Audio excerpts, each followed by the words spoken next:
Picture a grand mountain hotel in the White Mountains of New Hampshire in July of 1944. The Second World War is still being fought.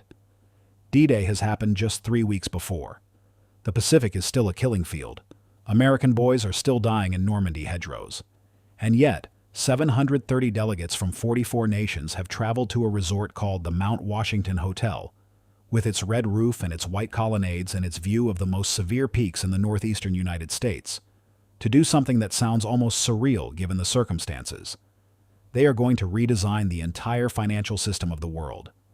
Not reform it, not patch the holes, rebuild it from the foundation up as if the old one had never existed. And sitting at the center of all of this is the most famous economist alive. His name is John Maynard Keynes, and he is dying. Not metaphorically. He has suffered a series of heart attacks over the previous 2 years. His doctors have told him explicitly that sustained physical and mental exertion could kill him. He is gaunt. He is pale. He tires easily. His colleagues watch him at the dinner table for signs that he is about to collapse. And yet here he is, in the forests of New Hampshire in the middle of a world war, fighting the hardest and most consequential negotiation of his life, arguing for a vision of the post-war world that he believes could prevent another Great Depression, another spiral of poverty and nationalism and military catastrophe. He is going to lose.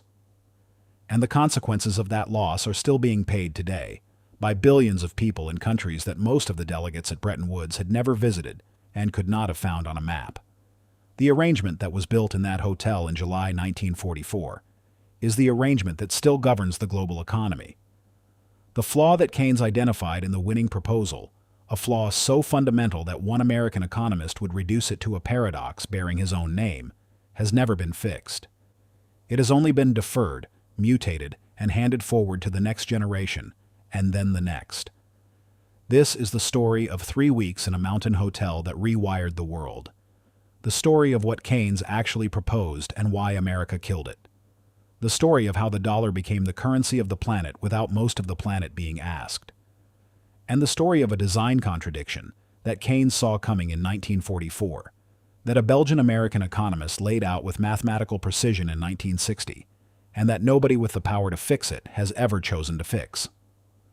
Most people who have heard of Bretton Woods know it as the moment America took charge, the moment the dollar replaced gold as the anchor of international trade, the founding moment of the IMF and the World Bank, a triumph of post-war American statesmanship in the wreckage of the old European order.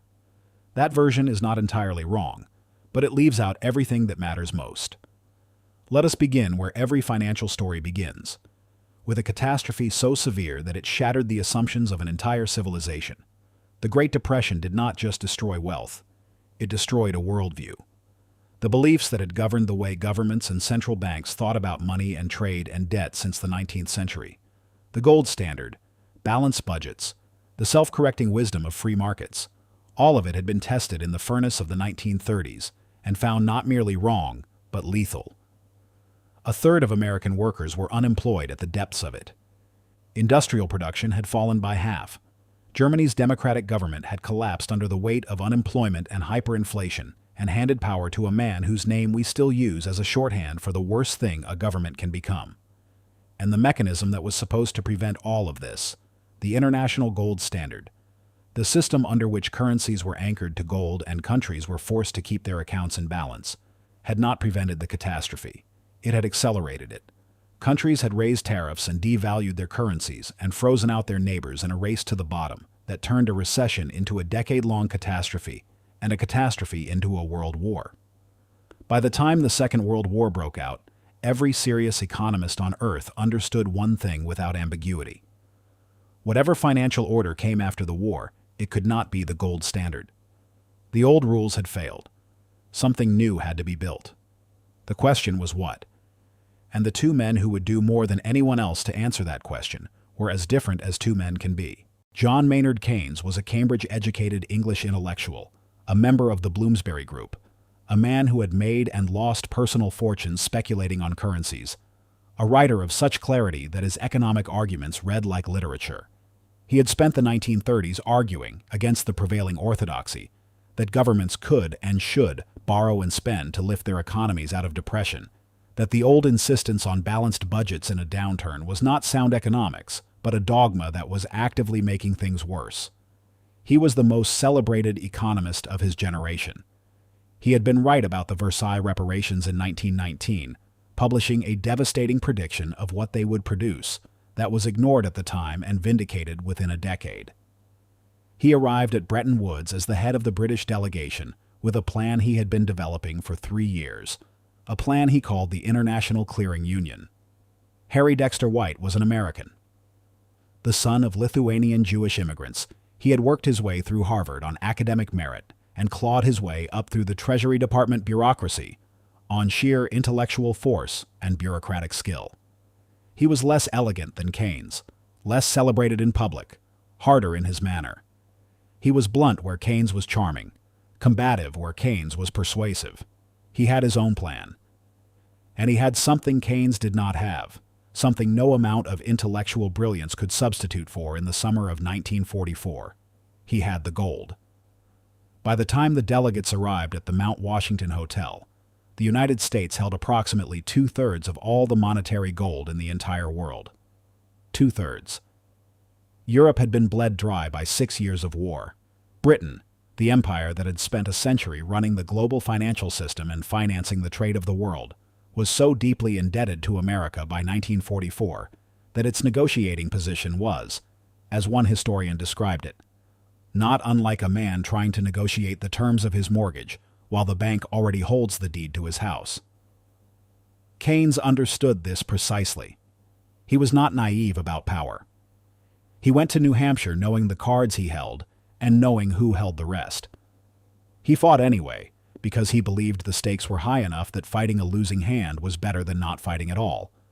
So what exactly was he fighting for?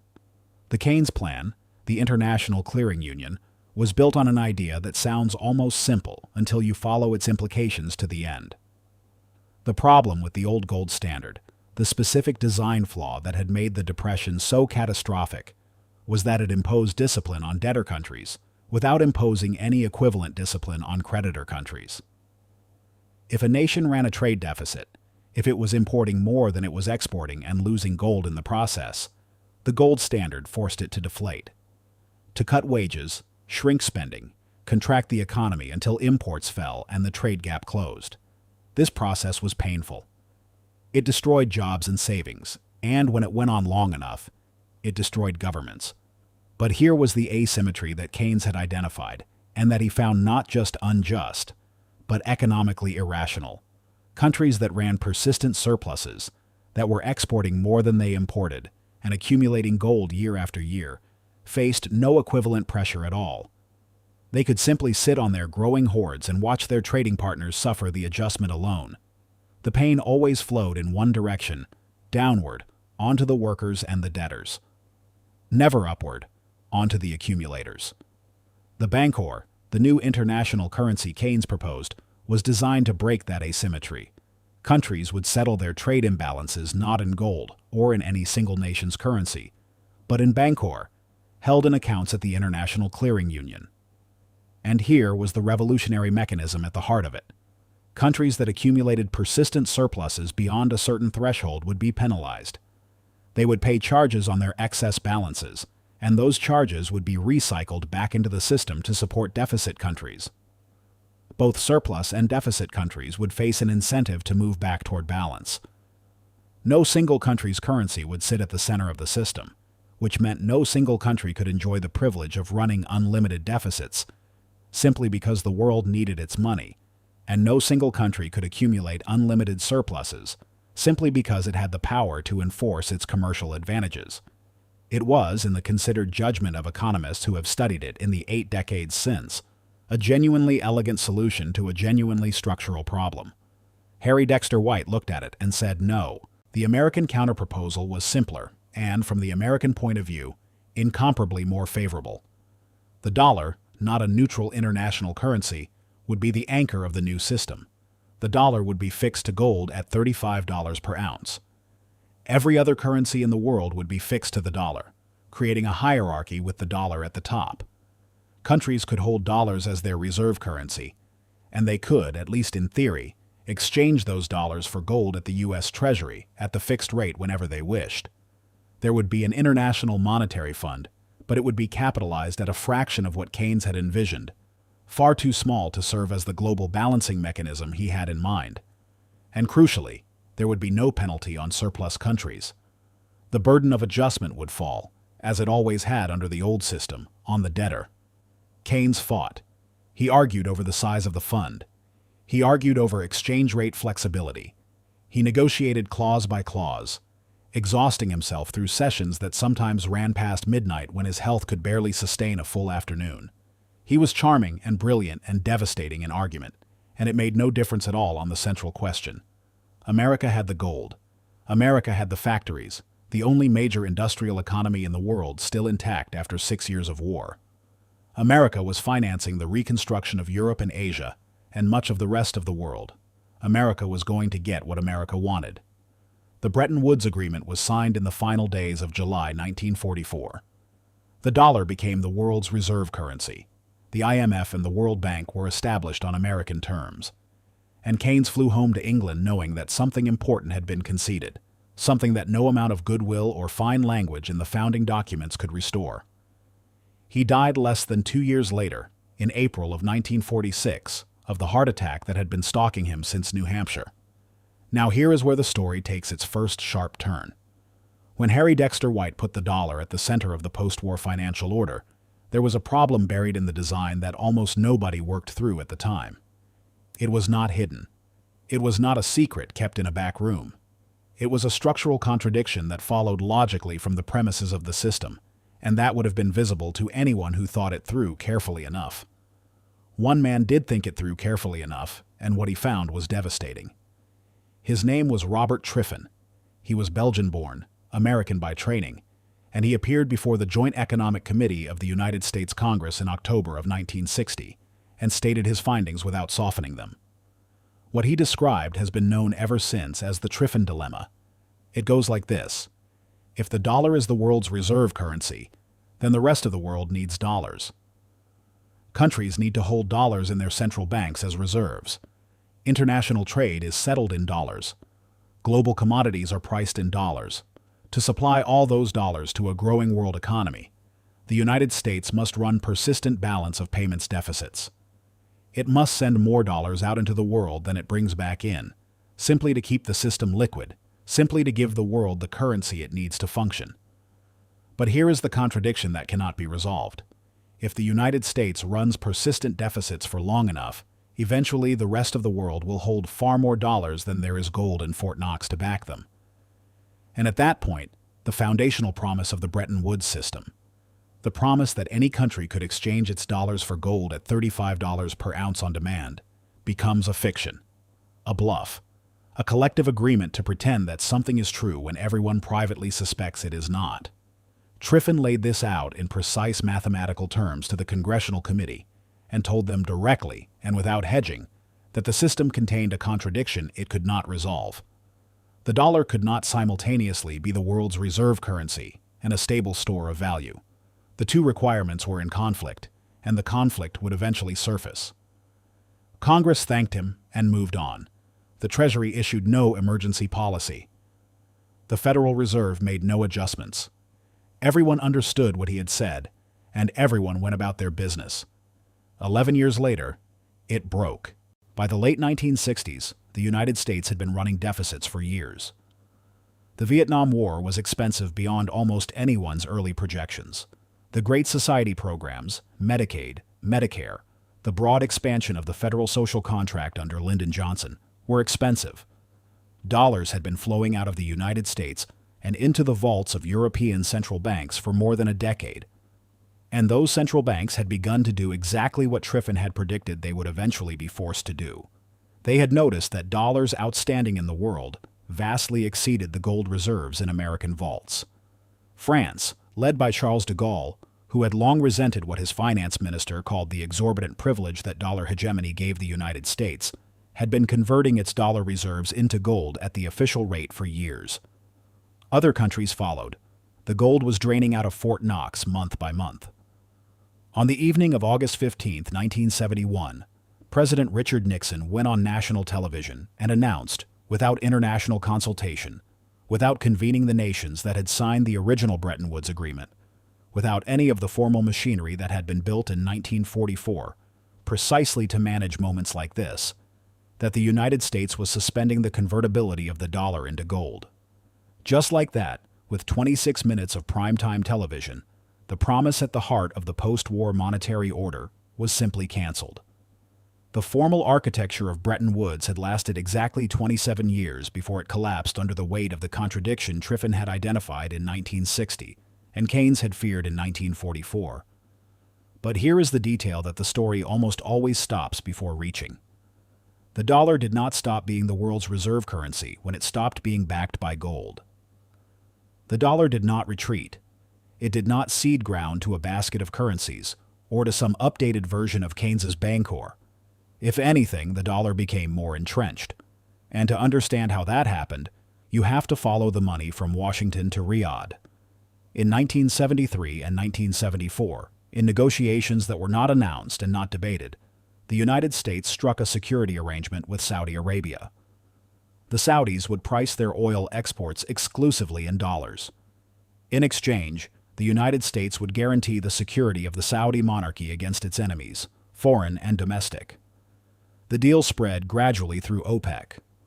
Oil, the single commodity that every industrial economy on Earth absolutely required to function, was to be purchased in dollars, which meant every country in the world that imported oil, which was almost every country in the world, had to hold dollar reserves to buy it. The structural need for dollars that Bretton Woods had created was now enforced not by a fixed gold link, but by the barrel of oil. The exorbitant privilege did not end in 1971. It simply changed its justification. Keynes had seen this logic coming. He had argued in 1944 that placing any single nation's currency at the center of the global system would give that nation an asymmetric power that would eventually corrupt both the system and the nation. That nation could borrow from the world at preferential rates because the world had no alternative but to hold its debt. It could run deficits that would bankrupt any other country, exporting its inflation and its imbalances to trading partners who had no mechanism to refuse them. It could finance military adventures and tax cuts and consumption well beyond its productive capacity and push the consequences outward onto everyone else. And for decade after decade since 1971, the United States has done exactly that. The IMF that White designed and America controlled became, in the decades after Bretton Woods, something Keynes would have found not merely unfortunate, but structurally predictable. When developing countries ran into financial crises, the fund arrived not with the balanced adjustment mechanism Keynes had envisioned, but with what came to be called structural adjustment programs. Countries in crisis were required to cut government spending, raise interest rates, privatize state assets, open their markets to foreign competition, and pay their creditors in full before any meaningful relief was extended. Argentina in 2001, Indonesia in 1997, Thailand, the Philippines, Mexico. Across the developing world, the same pattern repeated. A financial crisis, often triggered or amplified by the same dollar system that forced these countries to borrow in a currency they could not print. An IMF bailout. Conditions. Austerity. Social breakdown. And the creditors, the surplus countries and the major banks, made whole. The asymmetry that Keynes had gone to New Hampshire to eliminate had not been eliminated. It had been institutionalized. You might ask, and it is a fair question, whether any of this was avoidable. Whether a system more favorable to Keynes's vision was actually possible in July 1944 given the realities of power. America held the gold. America had won the war, or was in the process of winning it. America was going to write rules that favored America. What other outcome was ever genuinely on the table? And the honest answer is that Keynes himself did not believe he could win everything. He was not operating under illusions. He had been at Versailles in 1919. He had watched the winning powers impose a settlement that served their short-term interests and created the conditions for catastrophe. He had written his warning at the time and been ignored. He understood power with a precision that his reputation as a theoretical economist sometimes obscures. What he believed in 1944 was that there was still a window, still a moment when the shared experience of 2 world wars in 30 years might make even the most powerful nation willing to accept a system that distributed the burden of adjustment more fairly, because the alternative, a system built on asymmetric privilege, would generate instabilities that would eventually come for everyone, including the privileged. He was right about that too. The Triffin Dilemma is not a solved problem. It has been managed, deferred, dressed in new clothes, but not solved. The dollar is still the world's reserve currency. The United States still runs deficits sustainable only because the world needs its currency and has no credible alternative. China runs surpluses of historic magnitude with no international mechanism compelling it toward balance. The debtor nations of the global south borrow in dollars they cannot print and default in ways that impoverish their populations while their creditors are protected. The surplus countries of the north accumulate their advantages, and the deficit countries adjust, just as they did under the gold standard that Bretton Woods was supposed to replace. There is a final irony to this story that is worth holding on to, because it is the kind of irony that history specializes in. Keynes was dismissed at Bretton Woods in part because he was arguing from weakness. Britain was the debtor. Britain needed American money and American goodwill. Of course, the bankrupt empire wanted a system that penalized surplus accumulation and shared the burden of adjustment. It was transparently in British interest to want that. America, sitting on its mountains of gold, could afford to be skeptical of such convenient altruism. But in the 8 decades since, the United States itself has become the world's largest debtor nation. It owes more to the rest of the world than any country in the history of global finance. It runs trade deficits with dozens of countries simultaneously, year after year after year. The only thing that makes this arrangement stable, the only thing standing between the American economy and the kind of forced austerity the IMF would prescribe for any other country in the same position, is the very dollar hegemony that White built and Keynes opposed. The exorbitant privilege is now the scaffold holding up the American standard of living. If the world ever seriously moved away from the dollar, if the IMF's special drawing rights were ever actually empowered as Keynes had wanted, if some future multilateral settlement replaced the dollar with a genuinely neutral reserve asset, the adjustment for the United States would be severe. Decades of accumulated imbalances, deferred because the dollar system made deferral possible, would finally have to be resolved. America would have to balance its accounts the way the IMF has always told everyone else to balance theirs. The men who built the system at Bretton Woods did not design a secret conspiracy. They built a system that openly favored the strongest power, because that is what the strongest power demanded. What was not faced at the time, what Keynes faced and was overruled for facing, was the internal logic of what they were building. A system centered on one nation's currency is only as stable as that nation's willingness to subordinate its own interests to the health of the whole. And nations, like people, rarely maintain that kind of discipline indefinitely. The 730 delegates who gathered in the White Mountains in July 1944 believed they were building something that would last. They were right, just not in the way any of them fully intended. What lasted was not the elegant clockwork architecture of fixed exchange rates and gold convertibility. What lasted was the arrangement of power beneath it, the dollar at the center, the surplus countries accumulating, the debtor countries adjusting, the burden always falling on those least able to carry it. Keynes went to New Hampshire to prevent that. He had seen what that arrangement produces when it runs long enough. He had seen it in Germany in the 1930s, where the reparations enforced at Versailles, the austerity demanded by the gold standard, had created conditions that a stable society does not create, and that a democracy cannot survive. He had warned about it in 1919. He had been right. He went to New Hampshire determined not to see it happen again.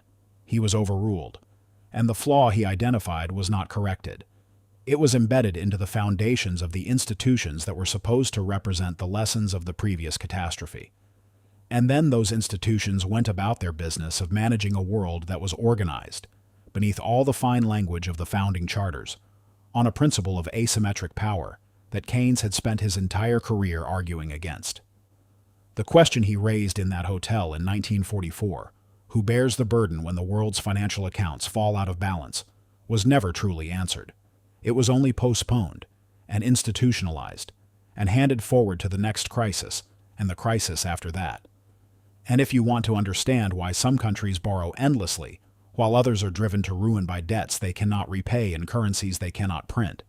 Why the institutions that claim to stabilize the global economy so often seem to protect the creditors at the expense of everyone else. You have to go back to a mountain resort in New Hampshire in the summer of 1944. You have to watch a dying man lose an argument that he was right about. If you made it to the end of this one, leave a single gold coin in the comments, just so I know who stayed for the whole story.